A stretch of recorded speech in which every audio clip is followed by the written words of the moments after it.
beyond the aesthetic part, why is belly fat such a big problem?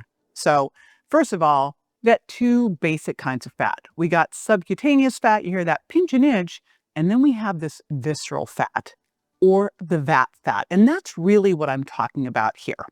So visceral adipose tissue, vat fat, is surrounding all those internal organs. It's deep in the abdominal cavity. And so it's like things like the liver, the pancreas, the intestines. And so it's accumulating here. And that is what gives you that apple shape. Now, again, subcutaneous, you know this stuff. You can pinch it, right? Remember the old pinch and inch? And people have more subcutaneous. They might have like more around their thighs, more around their hips. They're more pear-shaped. Bet you haven't heard the apple and the pear in a while.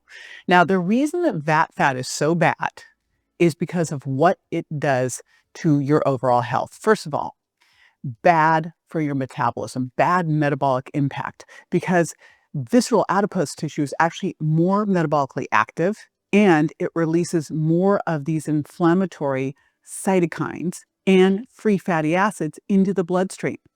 So when this happens, these substances can interfere with insulin signaling, actually promote insulin resistance, and contribute to the development of a whole bunch of bad stuff like type 2 diabetes, high blood pressure, and cardiovascular disease. So I hope you're thinking, I really don't want the vat fat and I want to get rid of the vat fat. So what are the things that cause vat fat? Well, one of them, I always used to say, okay, if this is bigger, this is my stress belly, because elevated cortisol levels, stress, can do a number on vat fat. In fact, studies show that excess cortisol can promote the storage of fat in the abdominal region. Here's what goes on.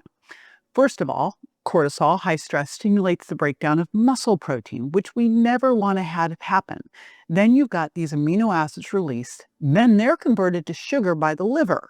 Then your blood sugar is elevated, which of course triggers an insulin release. Then that insulin release promotes the storage of that sugar as fat here. Now, cortisol is one. Insulin is another driver for vat fat. And insulin resistance can contribute to vat fat in a variety of different ways. First of all, the cells become less responsive to insulin. When that happens, what does the body do? It produces more insulin. And when you have higher insulin levels, that then promotes fat storage, and especially fat in the abdominal area. When your body starts to become resistant to insulin, it makes it way harder to burn off stored fat. Then this means that your body is going to have more fat accumulate. The other one, besides cortisol and insulin, is inflammation, because chronic inflammation is another driver of vat fat. So when you have ongoing inflammation in your body, and here's the challenge, more fat, more inflammation, more fat. But when you have more inflammation, it's harder for your body to do a good balance, strike a good balance between storing fat and breaking it down. This can actually cause more fat cells to grow in your abdominal area. Plus, inflammation makes it hard for your body to use stored fat for energy. And guess what that means? Even more fat accumulating around your waist.